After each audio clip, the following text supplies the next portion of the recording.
Hello, good evening, and welcome to Monkeys with Fire. How is everybody tonight? Hope you're all well.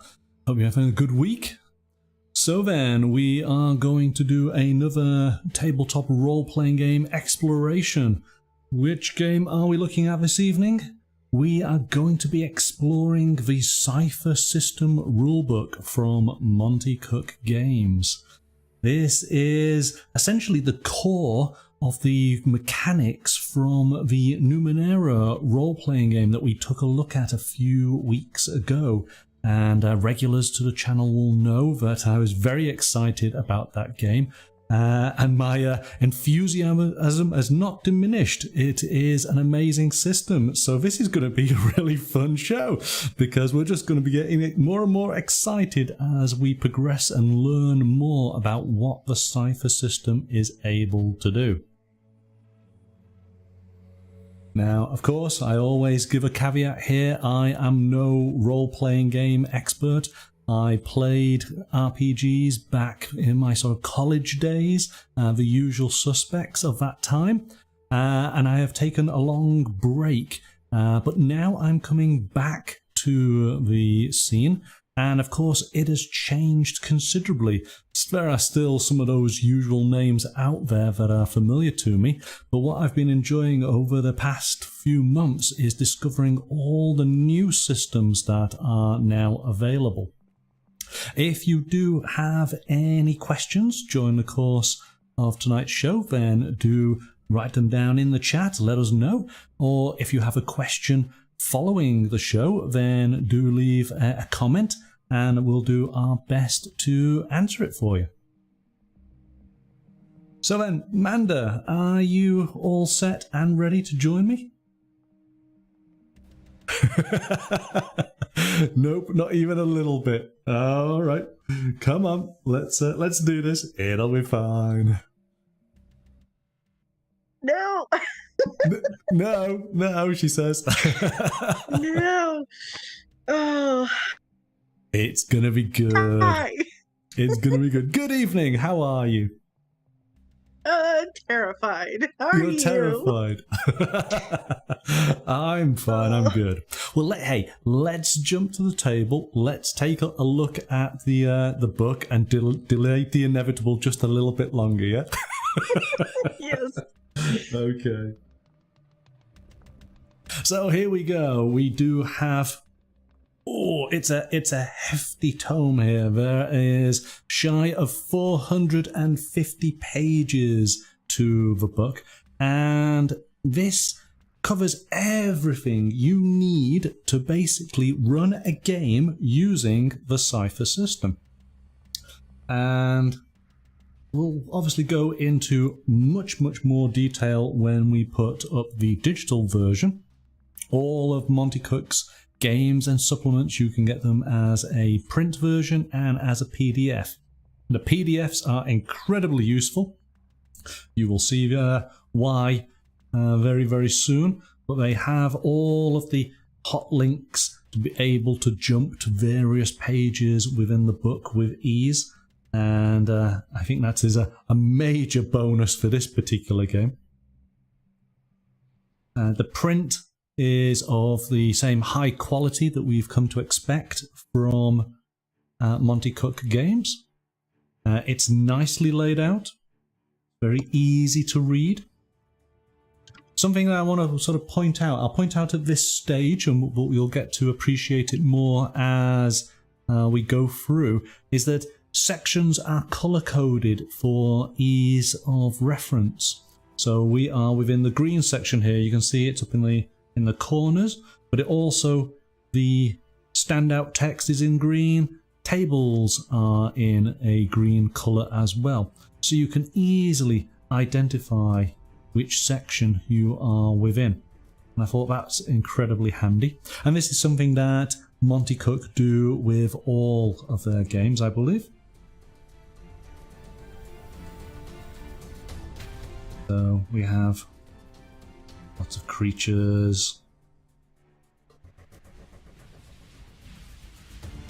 Some of them recognizable, others less so. As I say, we have about 450 pages here, so there's quite a lot. And we got lots of nice charts. Lots of lists of ciphers. We'll come into a little bit more detail on those in a moment. So, let's go to the digital version.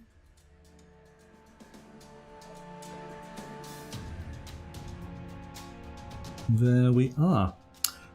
Okay, so Amanda, you've been taking a look through the Cypher system. So, what are your initial impressions? Oh, it is deceptively simple but complex at the same time. Yes. I absolutely concur with that. There is a lot to it. But like the core of it, the basis of it is simple. It's easy to pick up. You won't have a problem using it. It's just getting all that information, learning every little bit that goes with it. There's a lot. But the great thing about it, of course, is that it's giving you all the tools to be able to do whatever you want. Because I think the most important part of this, before we get started, is that it's a theme agnostic rule system, isn't it? Yeah, this is, you can take this system and put it into pretty much any game you wanted to, really. Yeah. I mean, this has been which is phenomenal. Yeah, this has been the appeal for me over these past months, is coming to a new game system and what sort of world are we going to explore tonight? What are we going to find? Mm-hmm. What new characters? What new environments? And of course, this book has none of that. But that's the beauty. It gives you, it does, you know, in fairness, it does give you some elements to draw from, and we will go and explore those as we go through. But ultimately, it is down to the games master and the players for them to be able to create the type of game they want. And here is then a mechanical rule system to realize what their game is. If it's not available out there or in your local gaming store, and that is the power of the Cypher system. That is why it is such a great system to have, because, like I say, if you ever wanted to play a certain type of game and you couldn't find it, this system can do it. And that's why it's so popular. That's why I'm seeing so many games based on this system, because the theme can easily be attached on top of it. I'm just going to say a quick shout out to Martin, who's joining us there. Thank you so much for dropping on by. Hope you're well. So then, shall we start sort of flicking through some pages, and maybe you can tell us a little bit as you sort of explored. How's that sound? Oh, okay. Let's go. Let's go. Come on. Let's go. Okay. Because we do have lots of wonderful art here. I always like how everything in a Monte Cook game, basically the table of contents, is all one page. It all fits. There it is. Nice and easy. So, I'm letting you take the lead. So. No, please. Go ahead. Feel free. Feel free. Okay. Well, let's just do a little bit here about the sort of the introduction. As it says right there in these two chapters, worlds of adventure and anything goes, and that really is what this system is all about, isn't it? That the only boundaries are that of your imagination. You can pretty much bring anything to the table, and this will give you the rules to be able to realize it. And I think that that's a very, very cool aspect As it says there, think of this book as a chest of toys. You can pull out whatever you want and play with it however you want. That's great. That's absolutely spot on. Yeah, I love that you can, especially for someone who's a new DM, to have no limitation to, okay, I have to stick to this or that. This you can just build your world, and this system fits right in perfectly. Yes, absolutely. So it jumps real quickly, and again, this is what I really like about it, is just like the game, the book doesn't hang about. It's giving you this information, but it's going at a pace. So how to play the Cypher system. It is a relatively brief chapter all about, and this chapter essentially covers everything you need to know about how to play a Cypher system game. And this is great. So I'm just going to sort of jump over to the next page, but ultimately it does break down about obviously your character with your character skills. We'll go into more detail on that in a second, but in essence, when we just go over to the next page here, it's basically if a character wants to do something and the GM determines that it requires a certain degree of skill to it, then essentially there is going to be a roll. And this task difficulty chart is, you're always going to be referring to this, and this is the primary sort of rule point, isn't it, I guess? Yeah, this is basically, if you had to have anything in front of you as a cheat sheet from this book, this would be it. Just have this sheet, this chart in front of you, so you know if your DM tells you it's a challenge rating of 4. There's the math already done out for you. If you are terrible at math on the spot like I am, it's right there for you, and it tells you the number that you need to go for. And it tells you what you need to look for, and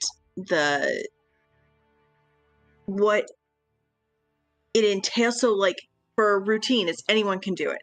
So you know that if you're doing something that's a challenge rating of 3, that's gonna, require more attention to that. So you can role play more. It's giving you all your little cues right there. It's such a great little chart to have. It is, isn't it? And the math behind it is very, very simple, isn't it? That basically you've got your task difficulties of 0 to 10, and essentially you times your difficulty by 3, which will give you the target number. The system is a d20, and so you are trying to roll over that target number. But things are done slightly differently with the Cypher system, aren't they? They are, and you'll notice some of those numbers are not actually on a d20, so how do you get those? well, how do you get to do those impossible tasks? Wow, that is where you're going to take things like using effort. You're going to use assets. Basically, you're going to take your skills and you're going to subtract them from what the total challenge rating is, and then you come up with the new number, which you will then times by 3, which you will get your target number. So why don't we do an example of picking the impossible or the formidable lock? Let's do that one. Because we always do lock picks, don't we? Yeah. We got no imagination. Well, I mean, it's such a common thing that you need, like in every single setting that you could come up with, somebody's going to pick a lock. So straight away, doesn't matter if it's sci-fi, anything. So straight away, if we're saying that this is going to be a task difficulty of 7 on a d20, we need to score 21 or more. So it is impossible for our character. So what do we do? What can we use to reduce that target number for ourselves? So you might have a skill. You might be trained in lock picking. Okay. So that'll reduce the number by 1. So we've gone from 7, and we've gone down to 6. So we've only got a target score of 18 now to achieve, yeah? There you go. And if that was all you had, you have this number that is now rollable on the dice. Yeah. But we can go further than that.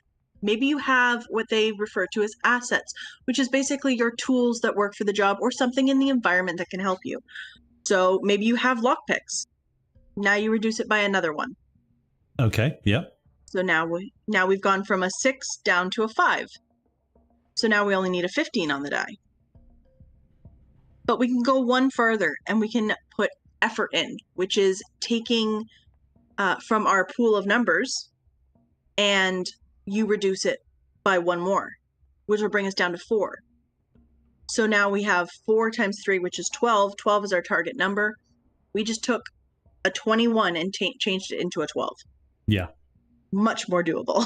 Exactly, yes.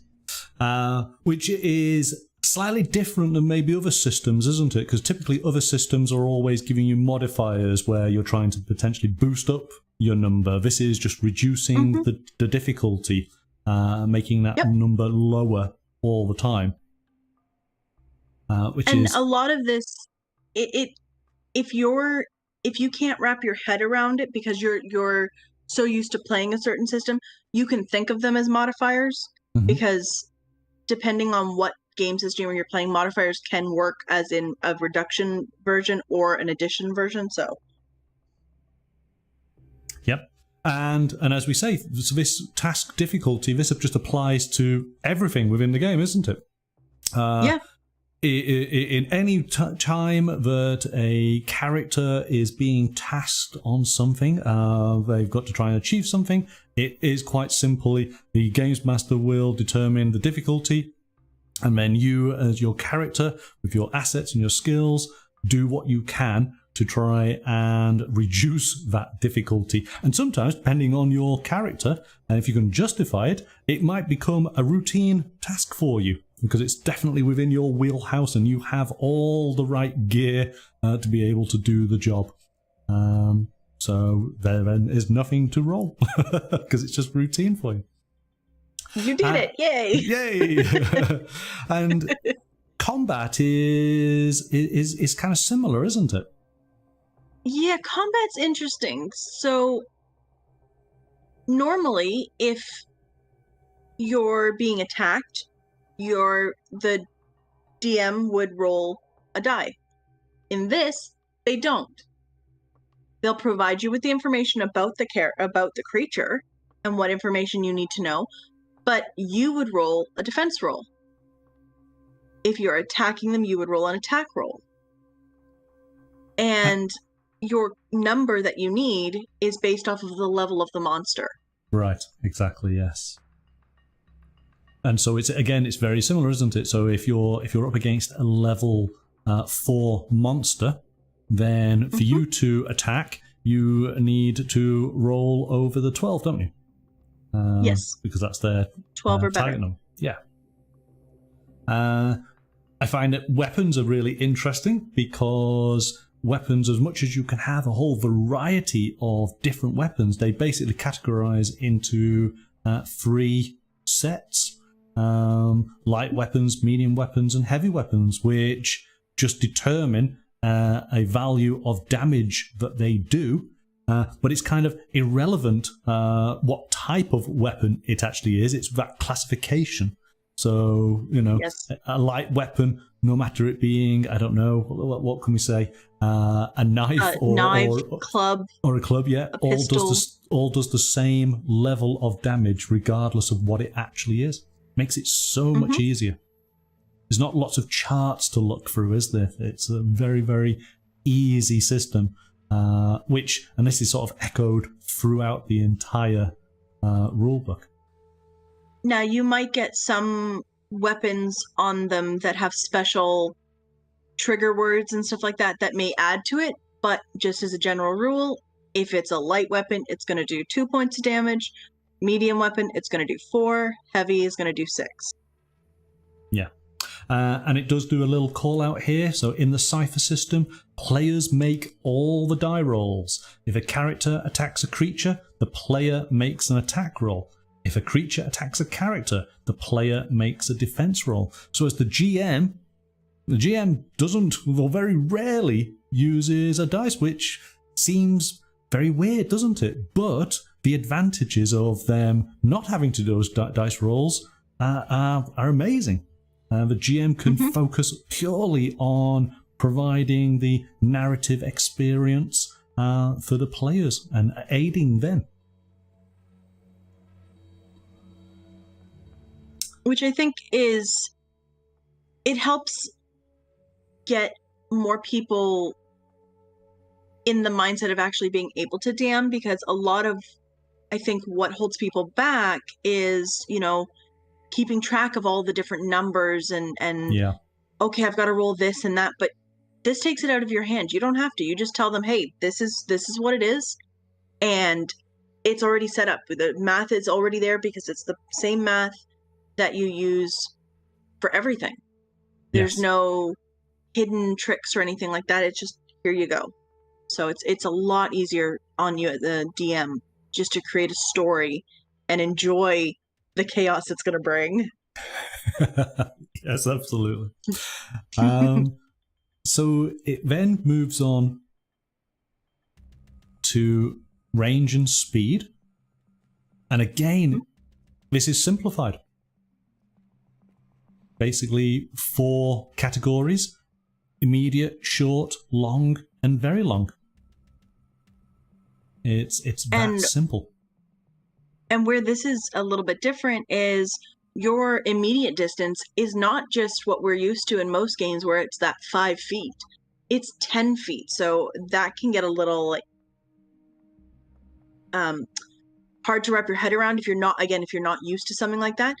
But it makes it easier to be like, oh, well, yeah, you can hit it, but you have to move up first. Well, you don't have to, because you're within 10 feet. You don't have to be right base to base with it if you had miniatures on the table. So that's really nice. And then short distance moves up, and that's a little bit further away, but still less than 50 feet away from it. So you don't have to be exact with you don't have to count the squares between it like you do in some. It's just a general, you're about 25 feet, you're a short distance away, go for it. Yeah, I think for most sort of combat, with other than a ranged weapon, everything is immediate distance, isn't it? Yes. As soon as you get into short, you might be with a ranged weapon, but anything then long and very long, this is purely just for narrative purposes, just to give the players a sense of where things are in the world. And even short distance potentially becomes a bit more of a narrative tool more than a combat mechanical tool, if you take my meaning. Well, and it also depends on spells and stuff like that, because they usually have, some spells will have a fairly good range on them and that. So that's it's at short distance. It's sort of suggesting 50 feet. So that's a reasonable distance from somebody and considered to be short, isn't it? Yeah. Okay, so we got experience points, which the GM will reward players. It will go into more details on those, but in essence, from what I picked up on this, is that about 50% of your potential XP is awarded by the GM for you overcoming... there was a phrase for it. I want to see if I can find it here. Is it intrusions? Intrusions, yes. What was the details on the intrusions? Oh no. Is it? Mind gone blank. So you go. It does actually say here now. I can see it. Given to players when the GM intrudes on the story. And this is called a GM intrusion with a new and unexpected challenge. So basically, what happens is the GM can throw in an intrusion, and it essentially complicates the scene. Maybe the player rolled particularly low on a task, and so the GM is going to spice it up a little bit because of their failure of the roll. But there is a plus side to it, because the GM, if you accept the intrusion, then the GM will reward the player with XP point and a secondary XP point that player then can then allocate to another player if that player has helped them in some way during the course of the game. So even though there's going to be a new challenge, it's a way of the players actually gaining experience as their character grows during the course of the story. Did I get that right? Yes, and if you notice, Monkey said if you accept the intrusion, which does imply that you can deny it, and you can, but in order to deny the intrusion from your GM, you have to pay an experience. Because experience points are basically your currency for leveling up, for denying certain things. Yes. Like, no, I really don't want to do that. But it's not to be seen as the GM basically beating the players over the head with a stick. It's actually the GM providing XP opportunities, isn't it? Really, it's hurdles or intriguing little hooks, like with rolling low on something. Maybe you stumbled and your party is in some sort of gathering, and you're trying to gather information from someone, but you stumbled because you're wearing fancy footwear that you don't normally wear, and you stumbled and you bumped into somebody really important. How are you going to get out of this? Yes. This is an example of an intrusion. And can either... Well, I think for the most part, I think most GMs would probably prefer some really good role-playing to get out of that, as opposed to it just being a dice roll. But I suppose it could go either way, couldn't it? Exactly, because maybe this was the exact person who you were trying not to get their attention and overhear information, but, well, that plan didn't go exactly to order, so now you have to try something else. Yes. And in fact, if we just go over to the next page, and again, I love these little call-outs that are all the way through the book. You don't earn XP for killing foes or overcoming standard challenges in the course of play. Discovery is the soul of the Cypher system. So let your creative flag fly with this. Like, be as creative as you want and beg and plead that it's going to work. Barter, bribe. Well, that's the thing, isn't it? And you know, this is a great little mechanic to get your players to think a little bit outside of the box and just to relax a little bit into the game. It's like, come on, think a little bit. Give us something that fits the scene, that fits your character, that is funny or heroic or engaging. Something that, you know, we can all enjoy your imagination in this moment. And typically, you know, most GMs reward that, and this system is perfectly built around that sort of concept, isn't it? So, we then have ciphers. Do you want to tell us a little bit about ciphers? It is the name of the system. Yeah, just, you know, maybe learn something about it.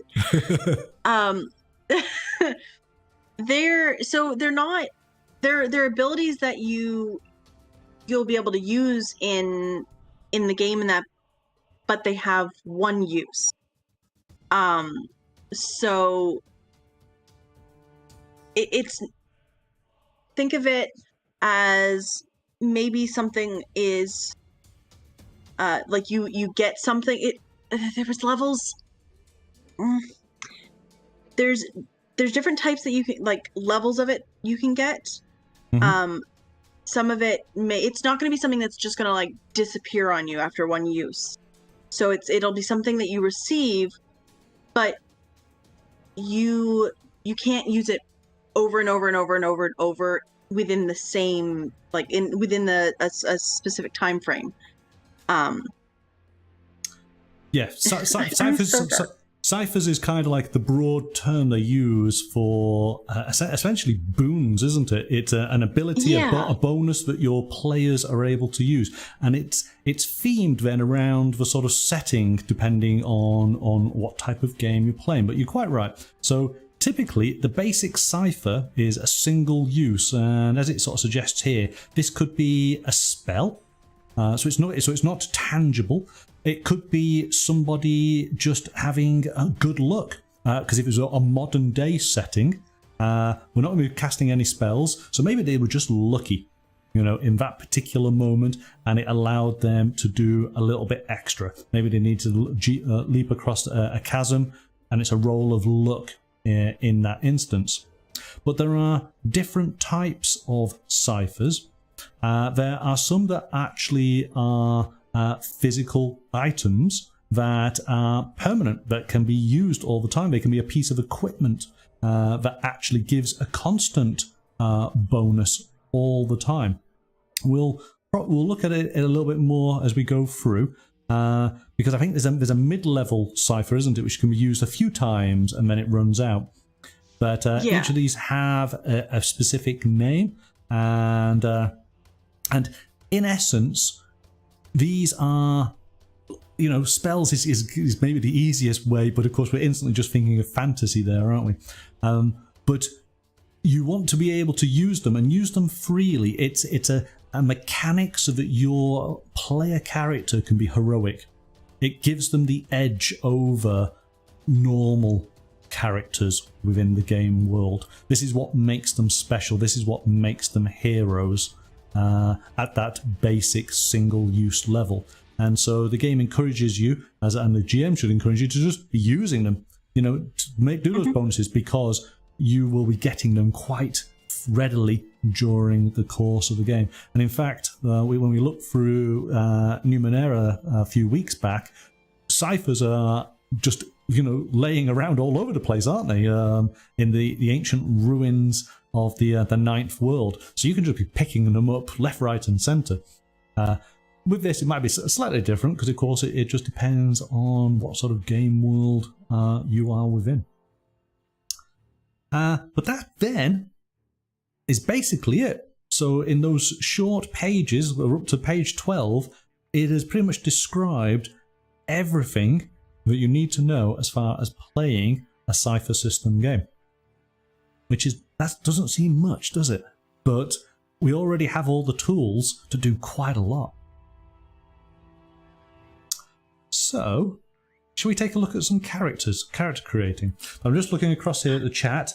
Martin saying he has the first edition of the Cypher System core book and most of the other books. Yes, because there is a whole range of different themed books that essentially slot on into this system so that you can play games of different themes, and we'll touch on that a little bit as we go through. So, should we take a look at creating a character? Yes, let's create a character. Okay, we can do that. We can make this actually a little bit easy for ourselves as well. But let's just as an overview, how did you find creating a character? Did you find it difficult, easy? What sort of stood out to you about it?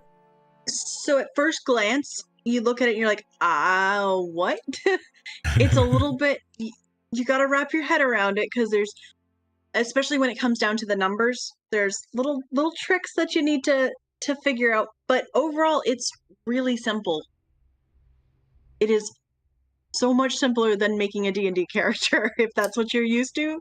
Right. So much simpler. It's really interesting, though. I like the fact that you only have 3 stats that you need to worry about. Yes. Which are those? So might, speed, and intellect. Those are what you need to worry about. That's where your numbers are going to come from. And what else do we need to consider? So within those numbers, you will have, each one will have a pool and an edge. And the pool is the raw number. So if your might is 12, your pool under might is 12. That is the highest that it can be. Yeah. And that is under each one. So, let's say your might is 12, your speed is 10, your intellect is 8. Those would be what you would put down in your pool section. And the reason it's called the pool section is because that's where you're going to be able to take numbers from to reduce the rolls and that, to make your difficulty easier to achieve there. So this is where the effort comes on in, doesn't it? Yes.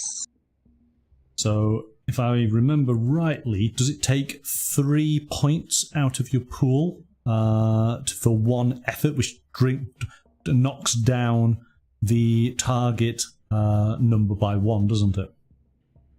Yes, for the first level. Yeah. And then it's 2 points out of it for every level afterwards. Yes. But I think when you're as a tier 1 character, can you only do it once? And I think it's then as you go higher up on the tiers, you're able to do it another time. Because, of course, you're more experienced, aren't you? You're more powerful at that point. Okay. And go on, sorry. Oh, your HP is also going to come out of these pools. Yes. This is what I found was very interesting. It's very different, isn't it? And there is a standard progression of where you take the HP from to begin with. Left to right, that's the way you're going to work. And if one of them has a 0 in it, you move to the next one, and then so on. But there will be specific attacks. So if you're in a fantasy realm and a creature does a psychic attack, that's actually going to attack your intellect first. And if you had a 0 in that, then it would move to the normal progression of you start in your might, then move to speed. If any of those reach 0, you would then tick off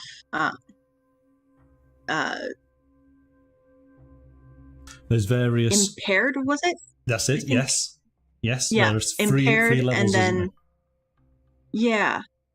well, there's 2 levels and then death. Yes, but because if all 3 get to 0, you are rolling a new character. But again, I like how it makes sense. So if we were just doing ordinary physical attacks, your might starts to deplete, which means you've got less strength because you've just been taking a beating. So you're fatigued. Once you get to that fatigue level, it's then your speed that is diminishing because you can't move as fast. So your speed goes down, and once your speed's out, you're getting very, very cloudy in your mind. Your intellect is starting to diminish. Your sight is going, and unfortunately, you're very close to death.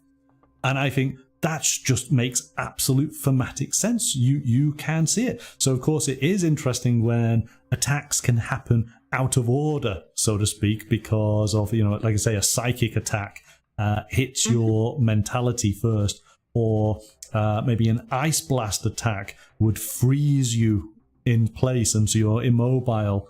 So it's a great little system, and as you say, it's just 3 values. That's it. And there is ways to get your, for lack of a better word, your health back up, your numbers back up. And I don't have the character sheet in front of me, but I do remember there's a box right underneath your little stats, and you can use, your first one is, it takes 1 action, and you roll a d6 plus I'm just going to the back of the character sheet to go and find this now for you. I can't remember what the plus was for it. Hang on. Just turn it around. So it's it's recovery rolls. It's 1 action, which is 1d6 plus, I think it's your tier. So it's your level, isn't it? I think so, yeah. And then and you can do that right in combat. Yep. So, think of that in D&D terms, you're drinking a health potion. That's what you did. You took your action. the next one is it's going to take 10 minutes. So, and you can do that roll again. And then it's 1 hour, and then it's 10 hours. And then at the end of the day, after, you've slept and everything, it refreshes and you get to do it all over again. So Yes. there is ways to help yourself there. You don't just take damage and not recover. And just to jump back then, the damage track was impaired and then debilitated. There we go. Debilitated, that's what it was, yeah. That's the one. We'll get there. But yeah, again, just really, really easy. Very, very simple. Makes a lot of sense. But as far as your values, let's jump then to what is, I suppose, it's the core aspect of making characters, which is the character descriptor, type, and focus. And I think this is where the Cypher system stands out from other systems, doesn't it? Yes. This was... It took me a little bit. I was reading through it and went, wait, what? And I had to read it a couple times because I was like, what? So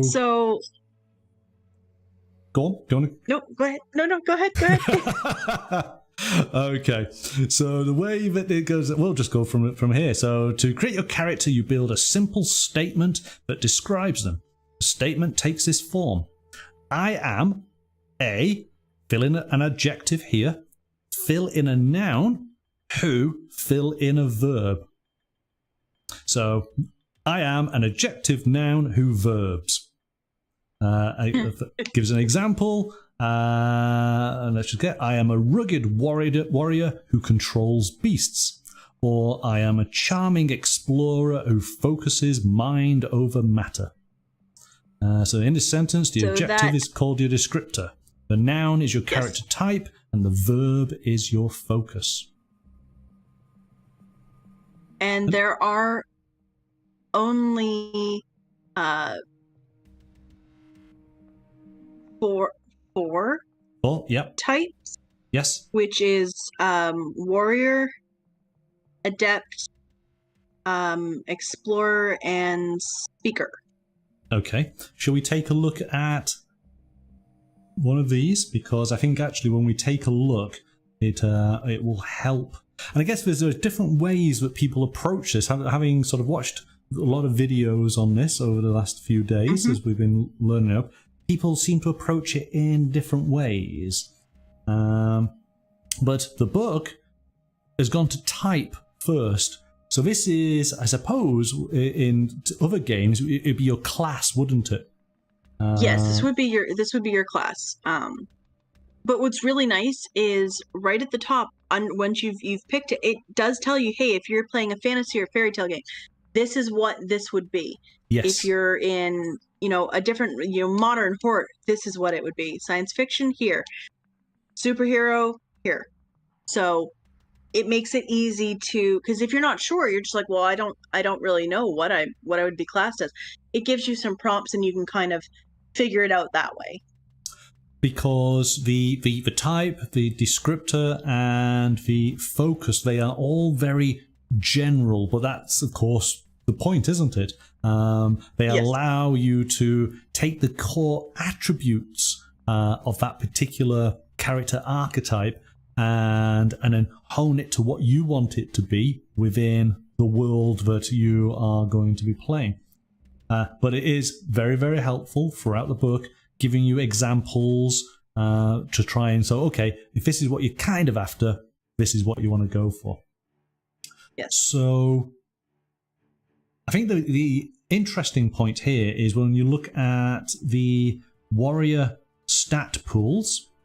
So this is how building your character up. So straight away, you've got the character sheet in front of you. If you've decided to go for a warrior, you know what your starting values are in might, speed, and intellect. And I guess they make sense, don't they? Only partially.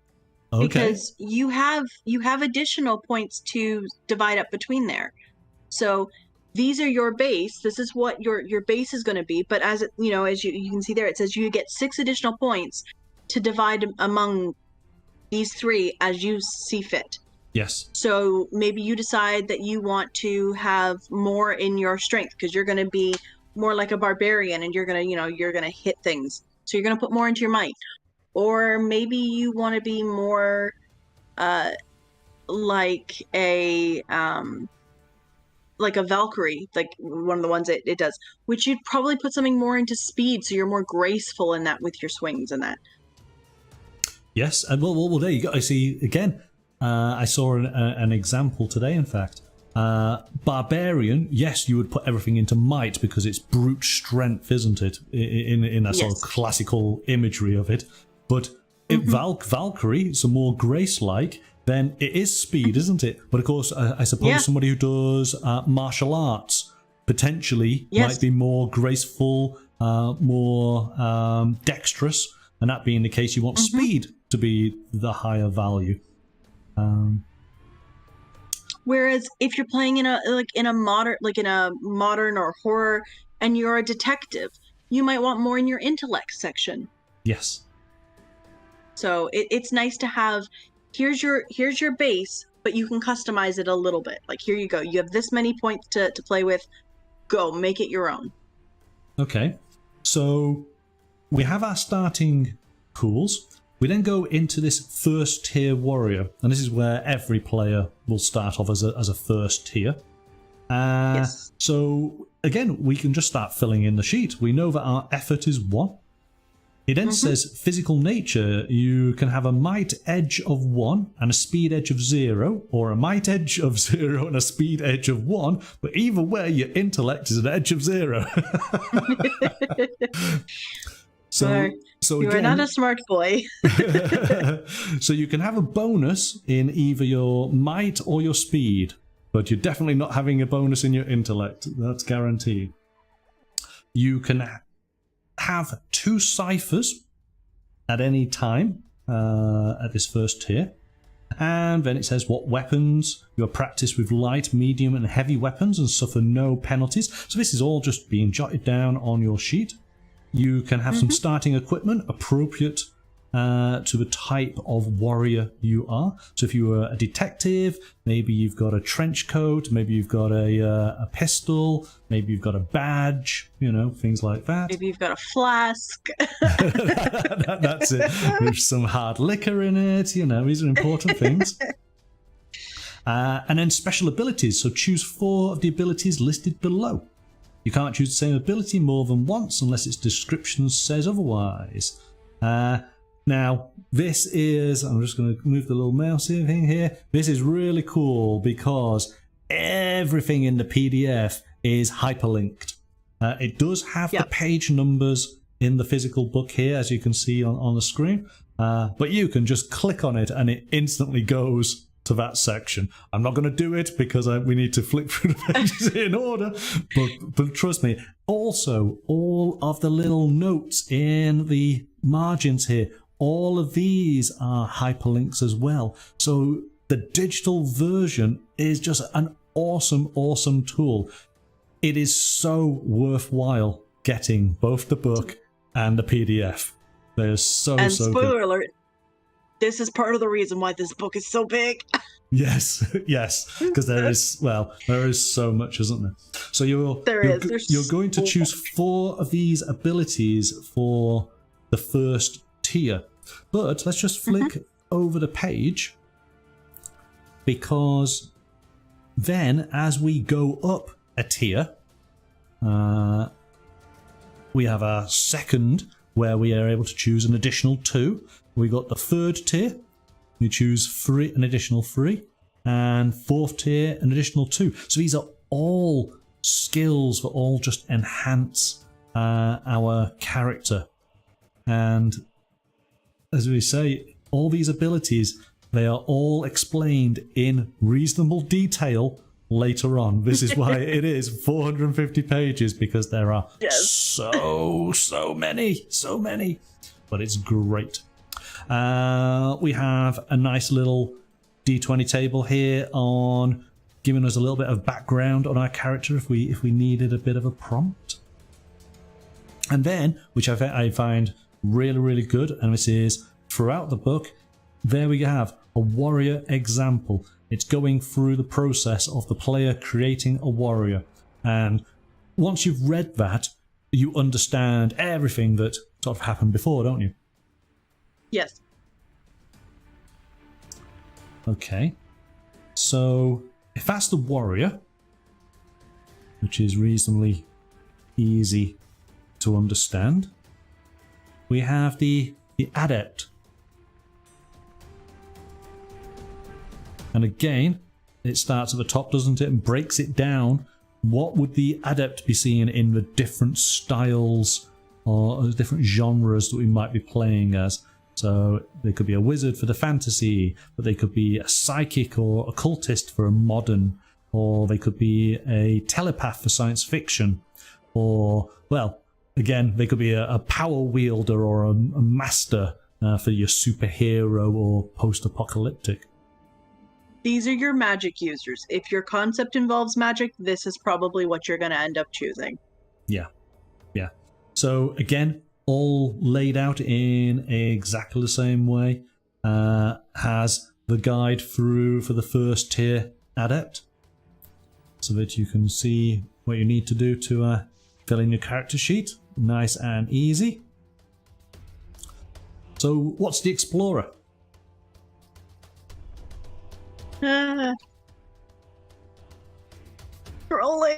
Scrolling. So the scrolling. Oh my gosh, the explorer. Oh, it's gonna be one of those days. The explorer is exactly what it sounds like. If you have a character who is someone who is more like, I'm trying to use the word without using the word explorer. Yes. Who, is an adventurer in the broad sense of they're going to go cave diving. They want to do, like, archaeology. I was just going to say, it's Indiana Jones, isn't it? It is. It's Indiana. I was like, how do I do this without saying the word explorer? But yes, it's Indiana Jones. If you've seen the TV show Expedition Unknown, it follows an archaeologist. His name is Josh Gates. It's him. This is him. This is what he is. Yeah.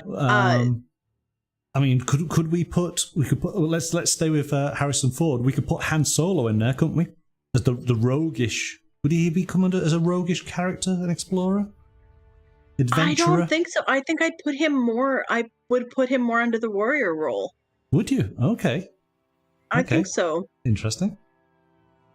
Because like if you look through their prompts here, the only setting in which he kind of fits that, to me at least, would be in the superhero section, but you'd have to look under sci-fi, and that's more, adventurer, wanderer. It's more people who are looking to discover rather than smugglers. Okay. All right. No, that's fine. That's fine. Yes. Okay. Because then the last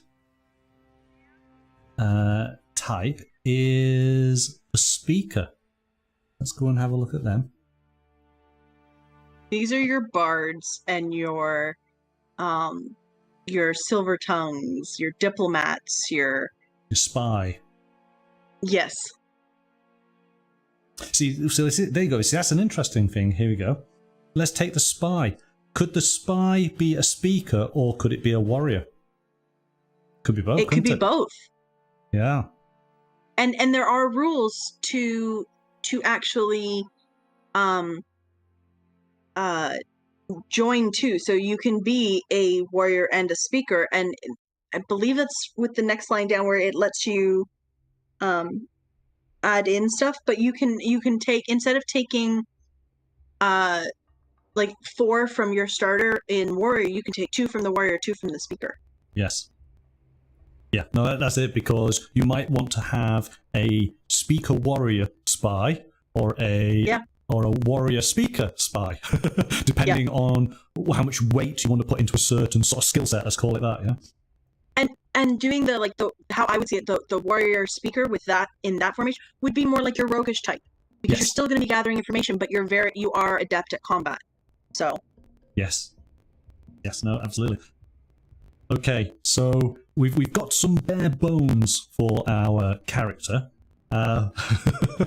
So we then start. This is where it's just going to be a lot, isn't it? So we go across to adding the flavour. Oh, look who's on the picture. Yes, Who does that look like? Who would have guessed? Who would have guessed? I know, right?